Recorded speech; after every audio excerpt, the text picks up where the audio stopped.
Life is not a journey from birth to death. It is a journey from darkness to light. The greatest discovery is not out there in the world of mountains, oceans, or stars, but within your own being. Inside you, a flame is waiting, a silent lamp that has never been lit by anyone else, yet it has been burning since eternity. We have been taught to seek outside wealth, success, recognition, relationships, and yet all outer journeys end in restlessness. You reach one mountain peak only to discover another higher one. You drink from one river, and thirst returns again. The outer journey is infinite, and if you walk it blindly, you remain incomplete. The secret is simple. Before walking outward, walk inward. Close your eyes and listen. A music is vibrating there, a silence more eloquent than words, a presence more powerful than any force. That is your inner light. It is not given by society, not taken away by death, not dependent on religion or scripture. It is your very core. When you touch this inner flame, the outer journey changes. You no longer move in the world like a beggar asking for crumbs of love, respect, or happiness.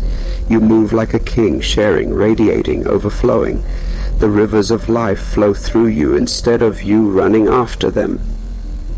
The outer world is a reflection. If you are in darkness, the world looks like a nightmare. If you are in light, the same world becomes a garden. When you discover the light within, the outer journey is transformed into a celebration. Then work is not work, it is creativity. Love is not need, it is gift. Meditation is not escape, it is homecoming. So remember, the key is not to choose between inner and outer. The key is to begin with the inner and let it illuminate the outer. Like a lamp placed in the center of a room, it not only shines within, but also throws its radiance to the corners. The one who finds the inner light does not renounce the outer journey. He beautifies it, sanctifies it. The inner light is your seed. The outer journey is your flowering. The seed without flowering is meaningless, and flowering without seed is impossible. Begin at the center and move toward the circumference. Know yourself, and then allow the universe to know you. The journey of life begins within, not outside. From the very first breath, existence calls us to look deeper than what the eyes can see. Yet the mind, conditioned by the world, immediately turns outward. It tells us to chase things, to accumulate, to conquer. We are taught that the path of life is laid in front of us, stretching across lands and time. But the truth is that the real journey begins in the silent space that is already present inside. One can travel across oceans, climb mountains, touch the moon, and still feel a strange emptiness, because the actual path has not even been taken. The outward movement may satisfy curiosity, but it cannot fulfill the soul. The soul asks for an inward turning, a recognition of its own source, a return to the beginning that has no beginning.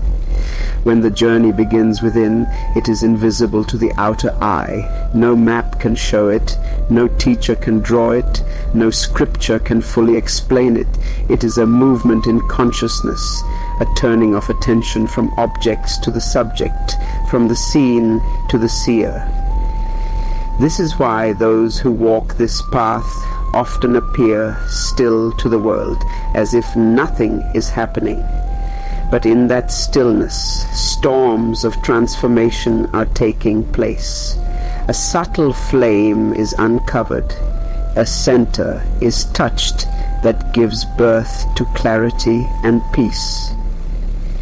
This first step is the most difficult, because the mind is restless and insists that answers lie outside. The world celebrates outer journeys.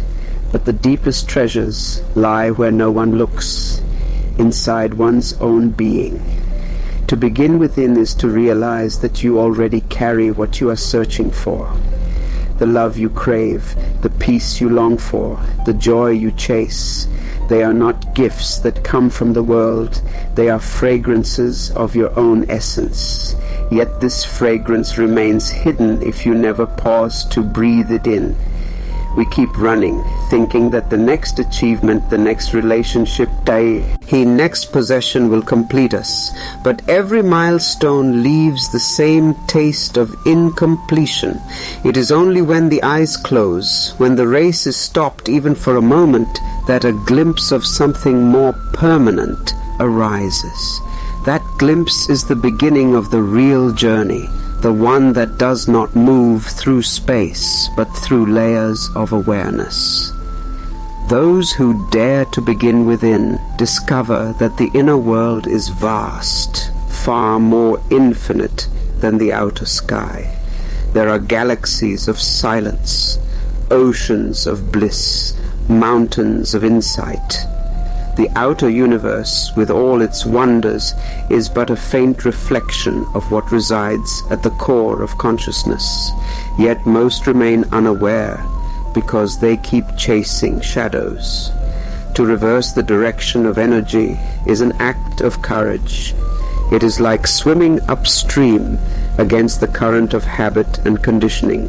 But once the turn is made, a new vitality is felt, a new rhythm begins. Life no longer feels like a burden to be carried. It becomes a mystery to be lived. Every authentic transformation in history has come from individuals who began their journey within. They may have walked in the outer world, they may have spoken, acted, created, but the source of their strength was inner. Without roots in the soil of awareness, no tree of wisdom can grow. The world sees only the branches spreading, the fruits hanging, but the secret is always hidden underground. In the same way, the outer achievements of a human being, compassion, creativity, love, are nourished by the unseen roots of inner exploration. To forget this is to decorate the leaves while the roots are dying. To remember this is to give water to the source, and the whole tree of life becomes alive. The journey within is not opposed to the journey without, rather it is the foundation. Without building a home inside, one wanders homeless in the outer world, no matter how big the house, without tasting tea.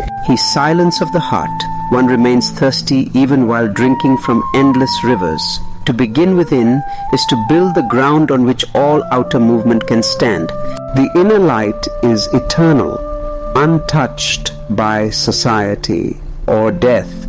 Deep within, there is something that does not change. The body changes, the mind changes, the moods come and go, thoughts arise and dissolve, but at the center of your being there exists a flame that remains untouched. It is not born with your birth, it does not perish with your death, it simply is.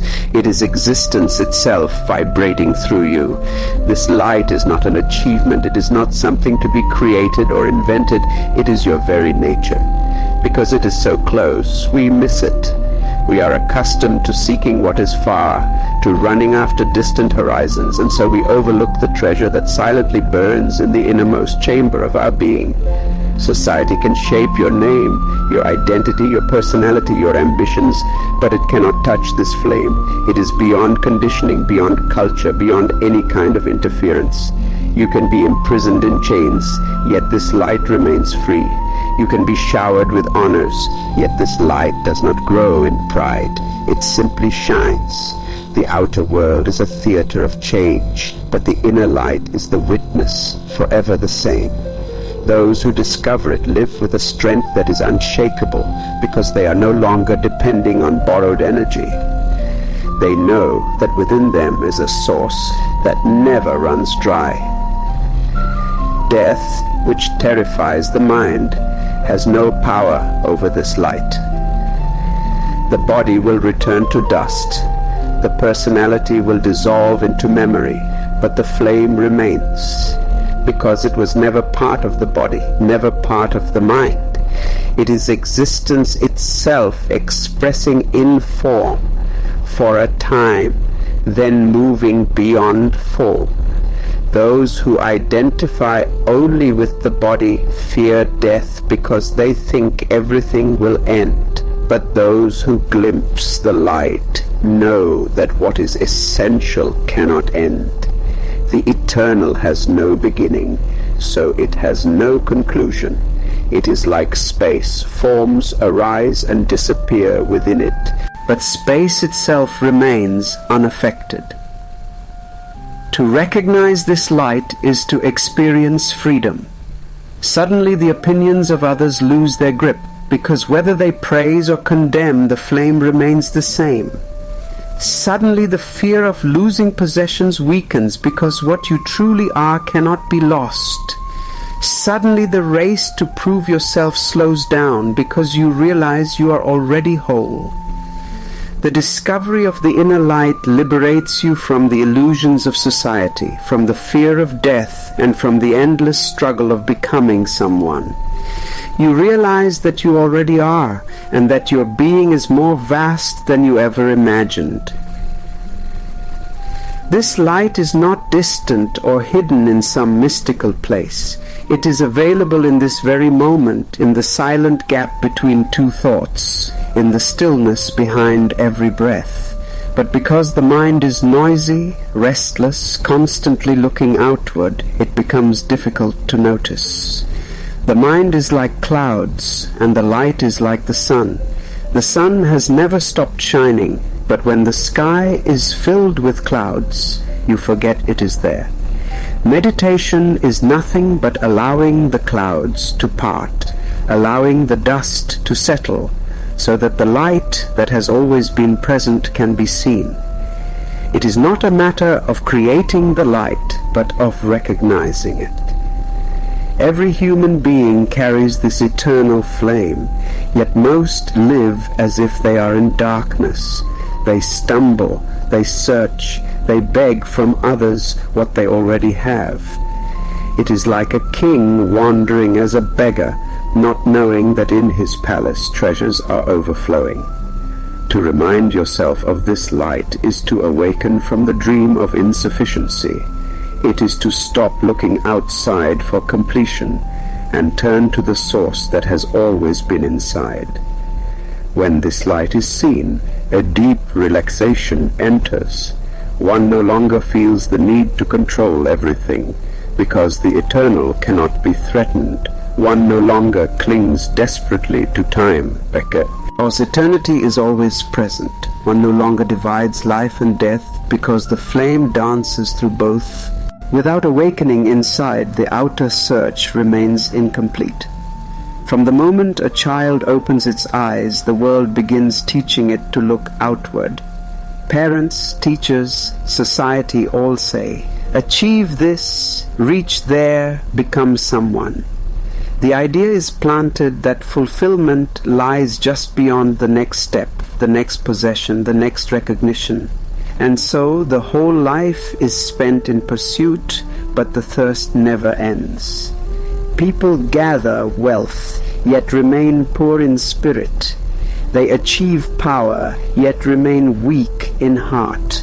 They find companions, yet remain lonely inside. This incompleteness follows because the outer search is a shadow without a source. Until the awakening happens within, no achievement outside can give the taste of wholeness. One can spend years climbing the ladder of success only to discover it was leaning against the wrong wall. The outer journey is not wrong in itself, but without the inner awakening, it becomes empty repetition. You can decorate your house endlessly, but if there is no light inside, the house remains dark. You can roam from city to city, country to country, but if the traveler is asleep within, the view will never be fresh. Awakening is the key that transforms the same life into a new dimension. Suddenly, what looked ordinary becomes extraordinary, because the one who is seeing has changed. The mind deceives us by promising satisfaction in the future. It says, just a little more money, just one more relationship, just one more victory, and then you will be complete. But when the goal is reached, the same emptiness returns, sometimes even deeper than before. This is because the hunger is not of the body or the ego, it is of the soul. And the soul cannot be fed by outer things, no matter how refined they may be.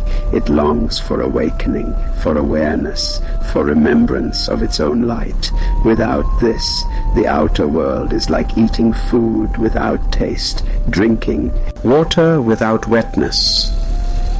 Awakening inside is not about rejecting the outer world, but about giving it meaning. When one's eyes open inwardly, suddenly work is not a burden, it is creativity. Love is not a bargain, it is a gift. Success is not ego, it is celebration. The outer search finds its completion when it flows from the awakened center. Without that center, everything is fragmented, like pieces of a puzzle scattered on the floor. With awakening, all the pieces fit into a harmonious picture. Life becomes a dance rather than a struggle. The incompleteness of outer searching is visible everywhere. Look at the richest, most powerful, most famous people. Many are restless, anxious, empty, sometimes even more lost than the ordinary man. Why? Because they reached the peak of the outer journey and found nothing there. They stand at the top of the mountain and realize the mountain cannot give them what they seek. The inner awakening was missing, so the climb was in vain. Meanwhile, a simple man sitting quietly in meditation may radiate a joy that no wealth can buy. The difference is not in possessions, but in presence. Awakening is like opening the eyes after a long dream. The dream may have been beautiful or terrible, but once the eyes open, you realize it was never real. In the same way, when awareness arises inside, the illusion of seeking outside collapses. You realize you were chasing shadows while the source of light was within. This recognition brings immense freedom. You no longer run anxiously after things. You begin to play with them. You no longer cling, you enjoy. You no longer beg for completion. You share from your fullness. The outer search without inner awakening is like a tree without roots. It may stand for a while, but the first strong wind will topple it. The roots are hidden underground, yet they give life to every leaf and branch. In the same way, the awakening is hidden inside, yet it gives authenticity to every act in the outer world. Without it, all outer actions are shallow. With it, even the smallest act becomes sacred.